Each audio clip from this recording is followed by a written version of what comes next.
There's an attachment style that almost never gets talked about properly. Not anxious, not avoidant, something messier. People with this pattern want connection more than almost anyone, and they're also the most likely to destroy it when it gets close. It's called fearful-avoidant attachment. And if you've ever felt like you were at war with yourself in a relationship, this might be why. Most people have heard of anxious attachment, the constant need for reassurance, the fear of being abandoned, and most people have heard of avoidant attachment, the emotional distance, the need for space, the discomfort with closeness. Fearful-avoidant is not a blend of the two, it's something qualitatively different. People sometimes call it disorganized attachment, which is the clinical term, and that word, disorganized, is important. With anxious attachment, the strategy is consistent. Pursue. With avoidant, the strategy is consistent. Withdraw. With fearful-avoidant, there is no consistent strategy, because the relationship itself is the threat and the solution at the same time. The core belief is something like, I need love, and love will hurt me. Not one or the other. Both simultaneously with equal force. That's not a paradox you can think your way out of. It's a nervous system that learned two contradictory lessons at the same time, usually very early in life. Fearful-avoidant attachment typically forms in childhood environments, where the caregiver was the source of both comfort and fear. This doesn't necessarily mean abuse, although it can. It also includes emotional unpredictability, a parent who is sometimes warm and sometimes explosive, or sometimes present and sometimes completely emotionally unavailable in ways the child couldn't predict or understand. In those environments, the child faces an impossible situation. When they're distressed, their instinct is to go to the caregiver. That's biology, that's attachment. But the caregiver is also frightening or unreliable or sometimes the source of the distress itself. So the child can't approach and can't retreat. The system locks. What gets encoded is this. The person who is supposed to protect me is also the person I need protection from. That experience of the attachment figure being both haven and threat is the origin point of fearful-avoidant attachment. And because it's encoded early, before language, before the capacity for adult reasoning, it doesn't feel like a belief in adulthood. It feels like reality.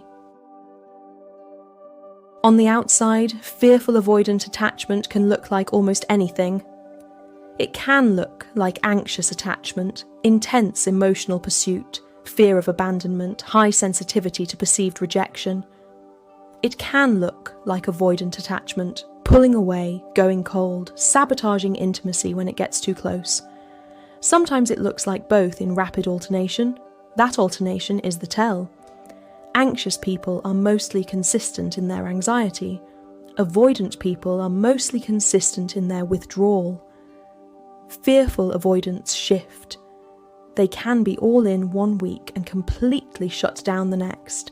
They can initiate deep emotional intimacy and then feel suffocated by it within days. They can end a relationship and then desperately want it back. Not because they're indecisive, but because both states are genuinely true. A few patterns show up repeatedly.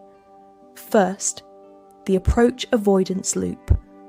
They move towards the person they want, feel the vulnerability of that closeness activating their threat system and pull back. The distance feels safer, but the distance also feels like abandonment, so they move toward again. This can cycle rapidly, sometimes within a single conversation. Second, self-sabotage at the point of real intimacy. When a relationship reaches a level of genuine closeness, when it starts to feel real and significant, that's often when something breaks. Not because they don't want it, because the closer it gets, the more there is to lose. The nervous system reads intimacy as danger because historically it was. Third, intense sensitivity to perceived abandonment alongside a terror of being consumed. They're simultaneously afraid you'll leave and afraid you'll stay. Both feel threatening. There's no safe position. The inner world of fearful-avoidant attachment is exhausting, and it's important to understand it because the behaviour often looks confusing or manipulative from the outside. And it's neither. It's someone trying to manage an internal state that has no clean resolution.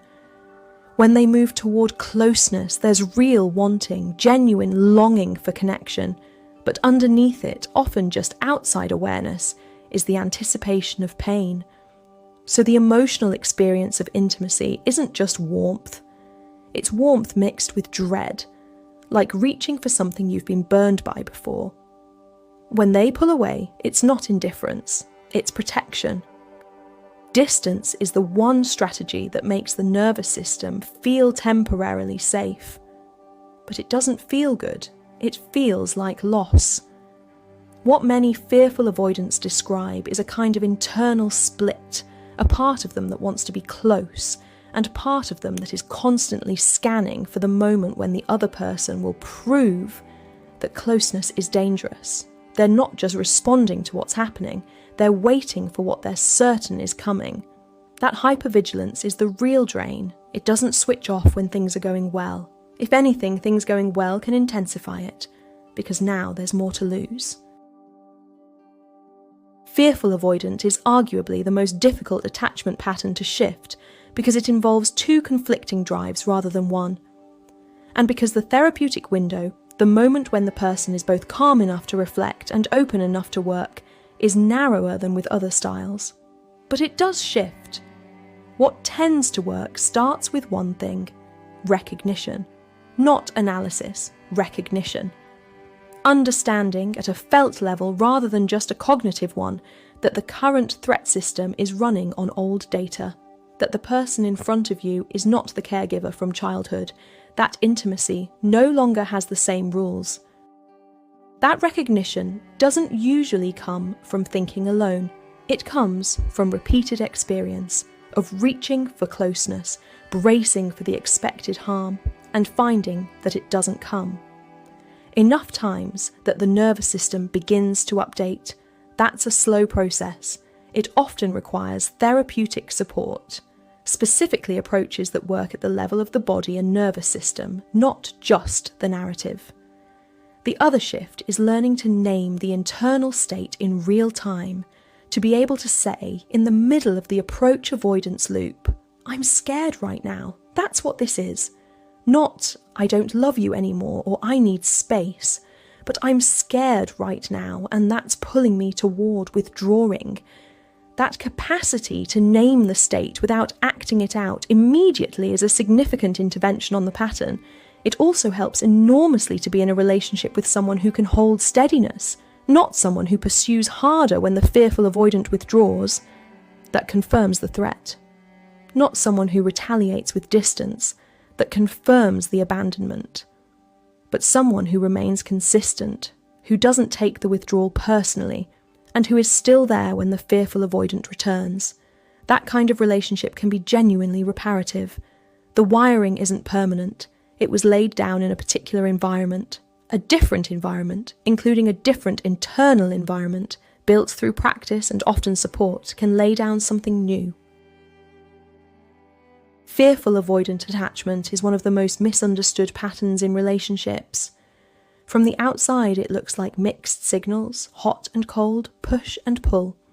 From the inside, it's a nervous system doing the only thing it knows how to do with a situation that was genuinely impossible when it first learned the rules. Understanding that doesn't excuse the behaviour, but it does explain it. And explanation is where change begins. In the next video, we're looking at what secure attachment actually looks like. Not as an abstract ideal, but as a lived experience. Most people have never been in a relationship that felt like that, and most people wouldn't recognise one if they were.